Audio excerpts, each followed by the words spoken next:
Studio 4, in the world headquarters of RT America, this is the news with Rick Sanchez. Good afternoon.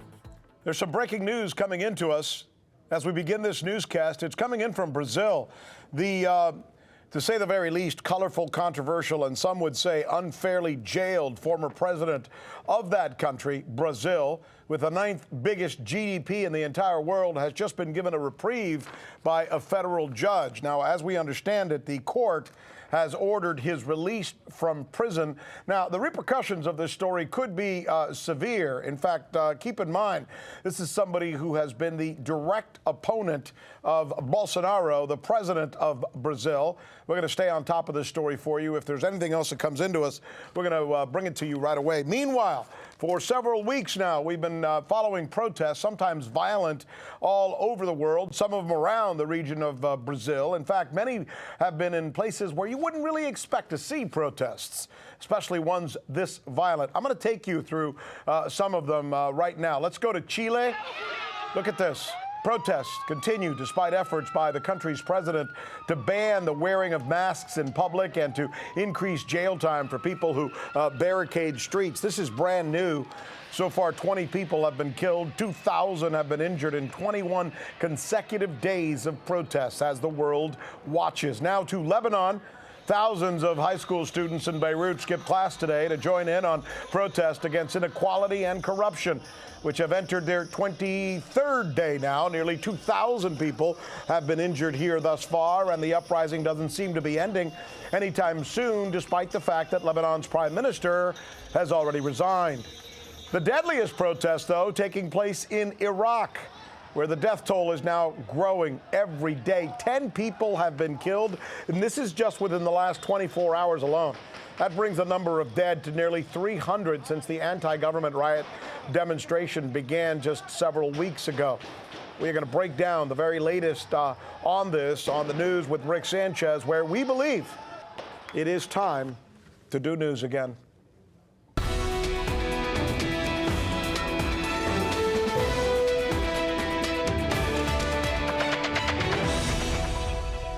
Here is the list of the questions we think you'll be asking tomorrow. What is the common thread to the increased protests that we're seeing around the world? Are central banks around the world leading the global economy off the cliff? Ron Paul's going to join us for that. Then, can a driverless car see you when you're crossing the street in front of it?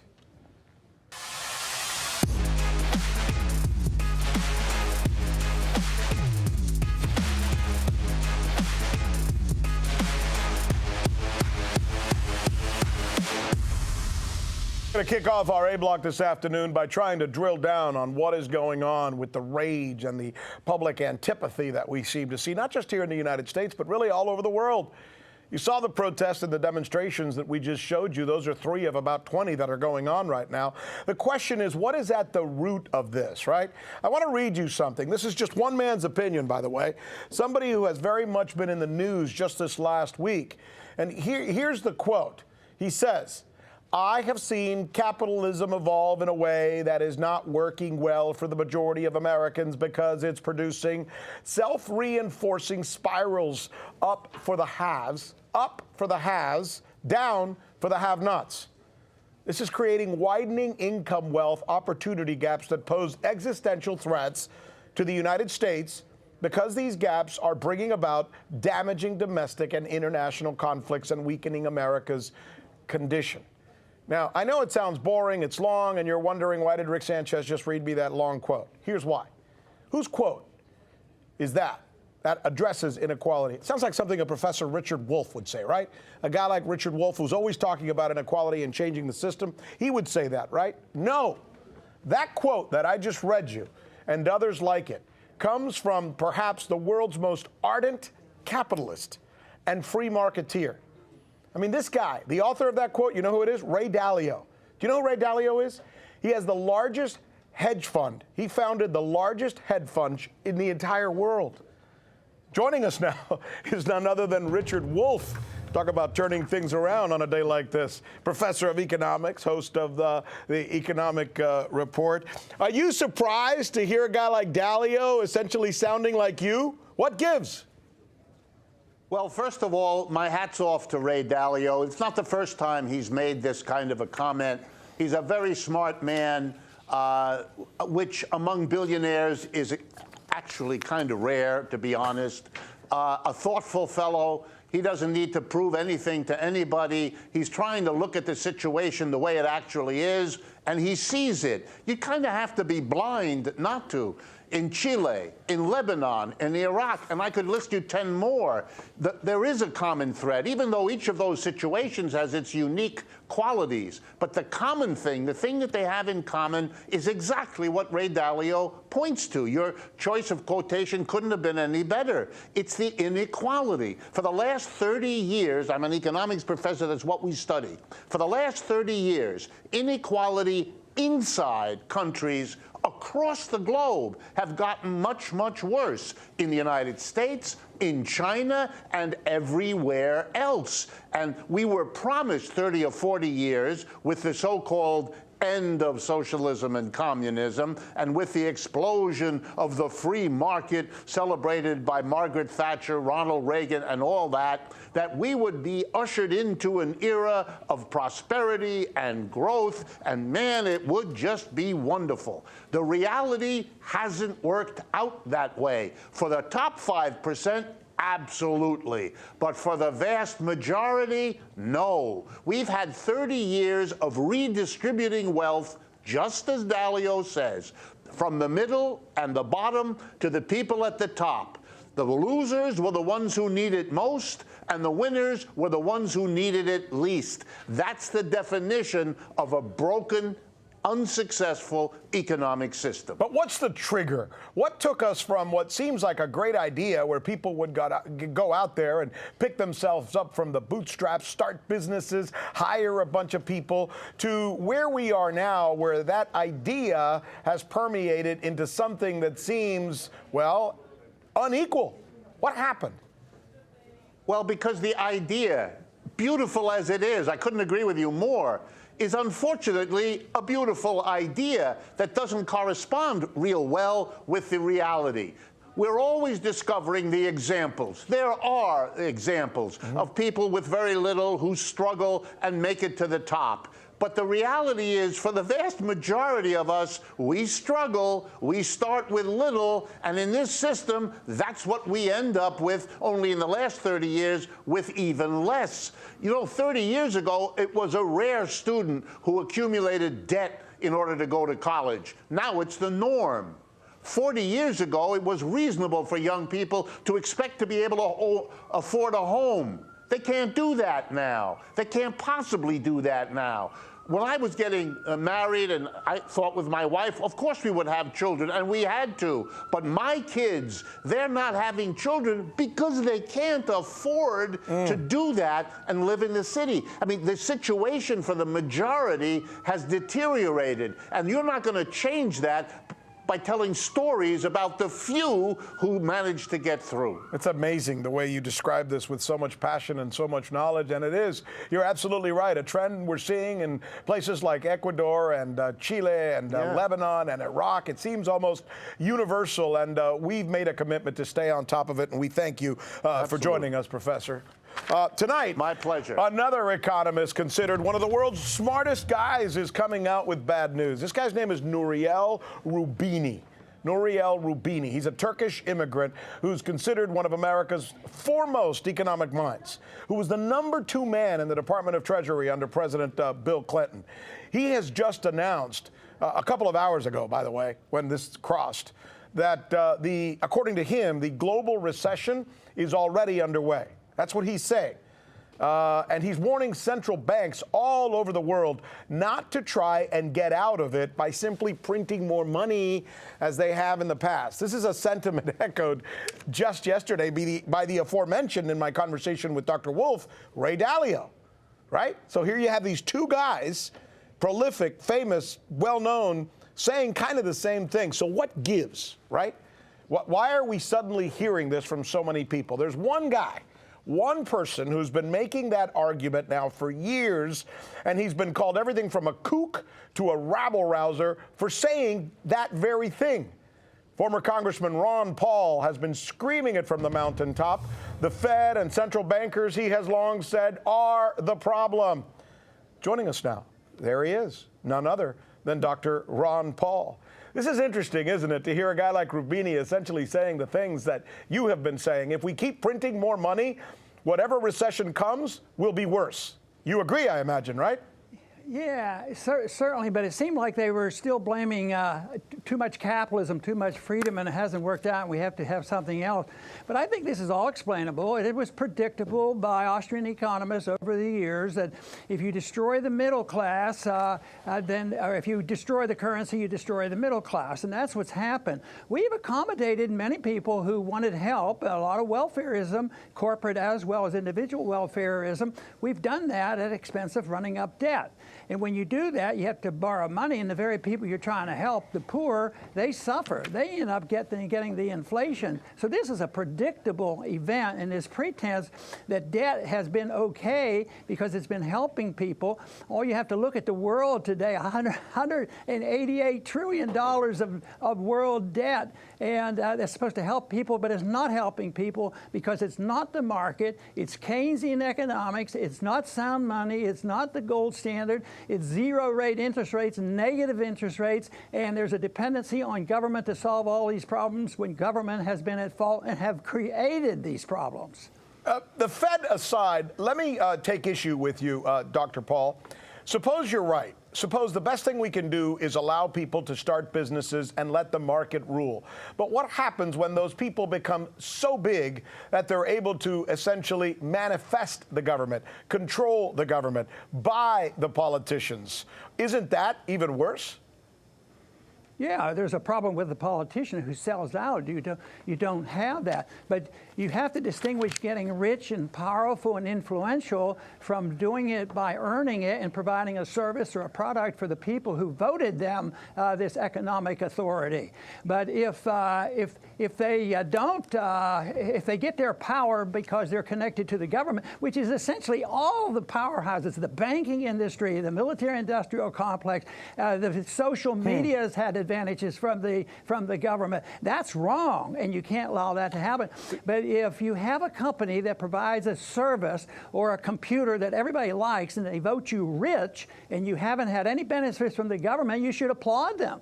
But nobody does. Anybody who's rich is bad, and that's what's going on right now because a lot of them got rich because they were in bed with the government. They're partners with the government. All you have to do is go around Washington, D.C. You ought to see where the big houses are. They're with the lobbyists. But if you had a limited government, there'd be no incentive to have lobbyists. When I was in Congress, the lobbyists never came to see me, because my vote wasn't for sale. And it's a system that is very bad. They've been rewarded. Businesses are rewarded, and they figure that's the only way they can go. And what we need is honesty in government. That is honest monies, balanced budget, follow the law, don't get in wars that aren't authorized. And all of a sudden, it would be a different world. But just because they're big and it looks like they're influencing the government, which is true, that's secondary. That you're looking at the symptom. The real problem is the acceptance of the role of government to manage our lives, manage the economy, policing the world, and telling people what to do. That's where the problem is. You need a lot of bureaucrats to do that. I need you, before you go, to at least address the central bank issue.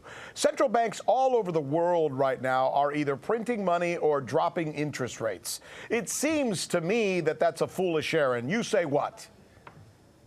Well, it's a terrible idea, but it's a logical consequence of steadily lowering interest rates and not to having the courage and wisdom of stopping that and let the market determine interest rates. So no, this is natural because if you stop, there's a lot of painful suffering from that. There's an addiction out there, but the big problem is the debt. Nobody pays attention to that. So when people run into trouble, and all the countries are running into trouble, and then we run into spending more money and run up our debt and think we're going to solve the problem and then print it to solve the problem. Won't work. Unbelievable. Dr. Ron Paul, always a pleasure to have you on. Thank you, sir, for coming on and sharing your perspective with us on this very important story that everybody suddenly seems to be talking about. My thanks.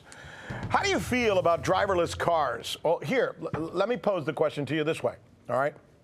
If you see a driverless car at an intersection, would you be willing to walk out in front of that car? Would you be willing to do that? And let me share this with you. Last year, a driverless Uber car killed a pedestrian in Arizona. It apparently didn't recognize her because she wasn't within the actual lines of the crosswalk. Therefore, the software couldn't figure out that she was even there. This is according to a brand new report that just was put out by the NTSB, the National Transportation Safety Board. Here now with more on this is our correspondent, Michelle Greenstein. Rick, the report says that the car wasn't programmed to consider that a person may be jaywalking, and that it failed to calculate the possibility of a collision until just 1.2 seconds before the crash. In December, Uber started using what they call significantly revised software and began testing its self-driving cars again. But this incident begs the question. As more and more companies start investing in these so-called smart technologies, what are some dangers that come with these smart cars? For one, there's the obvious safety risk. Although there aren't yet any true self-driving driverless cars on the street, both government agencies and car companies have pronounced that they are on the way. Pundits claim they're even safer than cars driven by people and often throw around language like zero fatalities. But are they right? Well, a recent report out of the University of Michigan's Transportation Research Institute suggests that the expectation of zero fatalities with self-driving vehicles is not realistic. It says it's not a foregone conclusion that a self-driving car would ever perform more safely than an experienced, middle-aged driver, and that during the transition period between conventional and self-driving vehicles, safety would actually worsen, at least for the conventional vehicles. But that's not the only reason many suggest that a future with driverless cars may be bad for society. Driverless cars could put millions out of work, especially at the lower end of the income spectrum. After all, according to recent statistics, Uber alone employs 3 million people worldwide. Laura Wines, director of Pittsburghers for Public Transit, warns against failing for the industry hype, which she says is dominating the discussion about self-driving cars being introduced into cities. This summer, her organization put out a report highlighting the concern that the impact of driver displacement will not necessarily be sufficiently mitigated. And yet another potential concern with the rollout of smart grid technology, including these smart cars, is the surveillance. Although today's cars are already highly computerized environments, self-driving cars will lift this to new levels. Professor Luis Alvarez-Leon from the University of Dartmouth says that the self-driving car represents a new mode for surveillance, and that companies will be able to gain access to highly contextual data about passengers' habits, routines, movements, and preferences. Now sure, regular cars already kill 30,000 people a year in the United States. The jobs economy is already dire for much of the working class. Corporations and intelligence agencies already harness a vast amount of data through the digital economy. Self-driving cars will not create these conditions, but here's the point.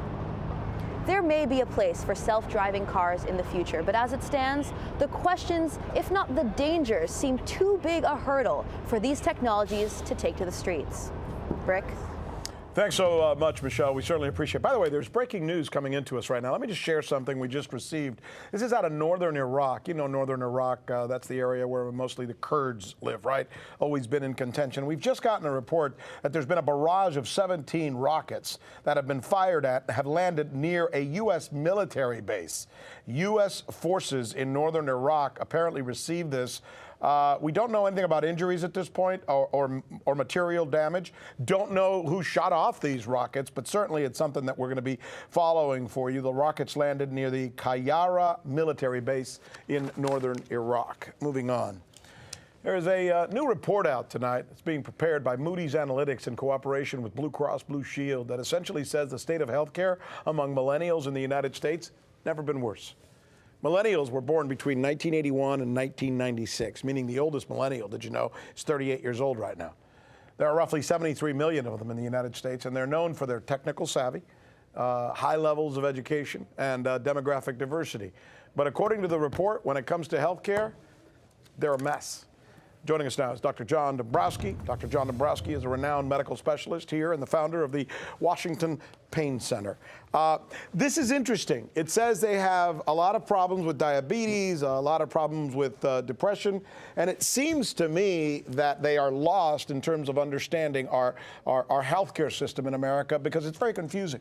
It can be confusing, but you're right. But a lot of these things are self-perpetuated problems in terms of, anxiety, depression, all these things. And sometimes they tend to be very isolated, very lonely. They don't reach out. So these things could be self-inflicted.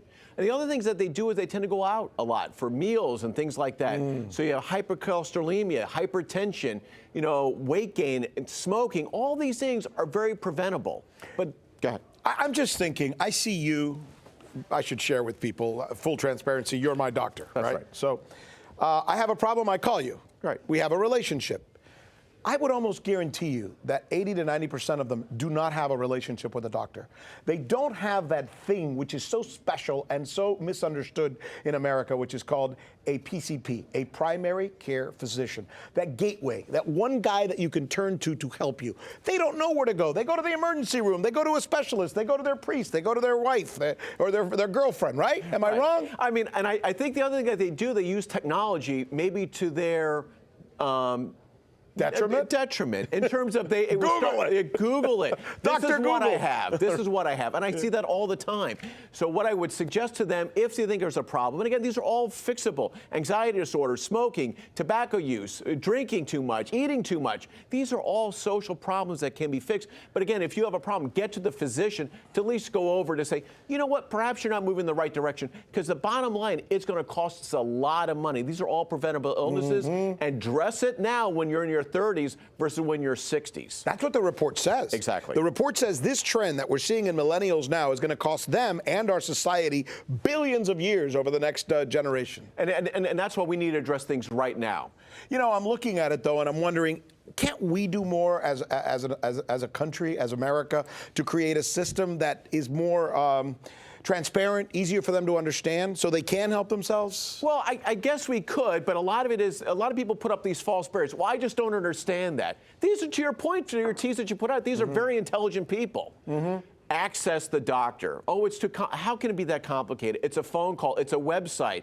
It's a text message. You can make the appointment. If you put your health at top priority. These people are young and invincible, so they just, well, I'll get to it later. Later comes very quickly. You and I are going to appear on Boom Bust, a program seen by millions of people right here on RT America very soon all over the world. And the argument is going to be about whether we should go to a Medicare for All system, which I believe would help alleviate some of these problems for millennials if they can get treated the way 65-year-olds are. You disagree?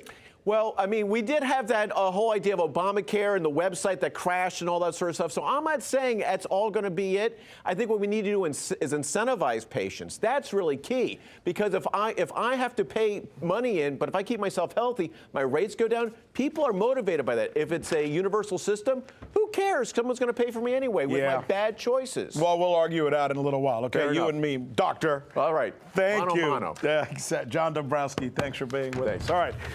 Speaking of guys having long, loud conversations about things they may agree with or not agree with, look who's there. By golly, it's Steve Christakos, and we're going to do a little jock talk. What do you say, huh? Yeah. So let's start. You know what? There's a lot of people who like to see shirtless people on TV. Yes. So how about shirtless men? You got that for us? I think some of our viewers might want to see shirtless men. Some may not. But, you know, the Nationals, of course, were on their victory tour after winning the World Series. And we were actually at the White House on Monday when they were honored there with President Trump for their ceremony. But the night before, you know what they were doing? They were at Capital One Arena down the street at the Caps game. Taking off their shirts. Exactly. They got on the Zamboni here.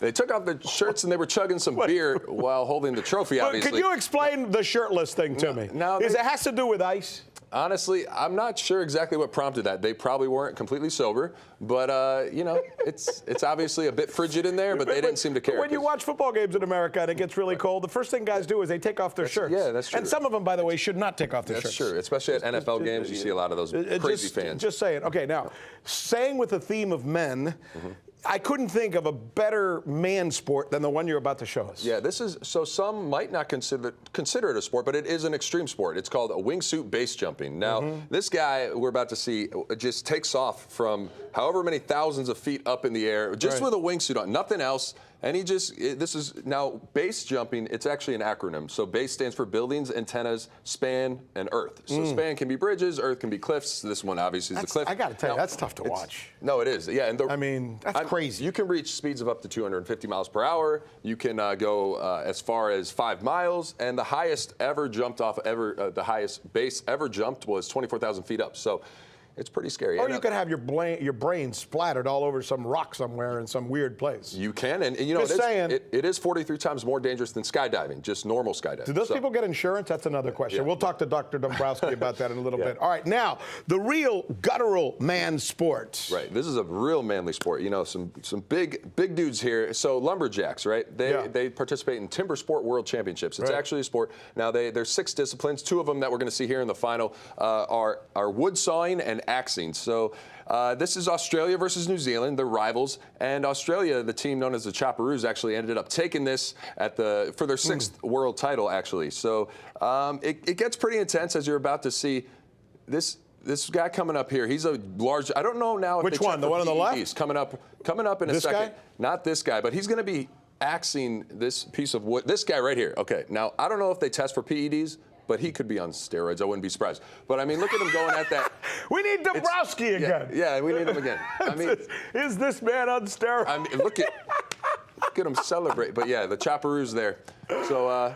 You know, that is. Pretty intense. I like that. Yeah. I like that more than the crazy guy jumping off of a cliff. Because it takes actual athleticism, obviously. Yeah, and technique. By the way, I'm older than you are. When I was a kid, there was this thing on TV. I think it was called Wild World of Sports or something like that. And they used to have sports like this. Yeah. It made it fun to watch television, right? Yeah, it does. All right, let's see. Top video? Here's the top video. And the question is this a mountain or a wave? Right. And there's some controversy with this because this has been making the rounds around social media and the internet in this day and age, of course. And there's controversy on who the surfer is, how high the wave is, as we're about to see. And some are saying that this is a 115-foot wave from last season, and it's a German surfer, Sebastian Studner, but it's actually just been making the rounds in the past week or two. Sebastian Studner? Yeah, that's the German surfer who... He owes me money. Yeah.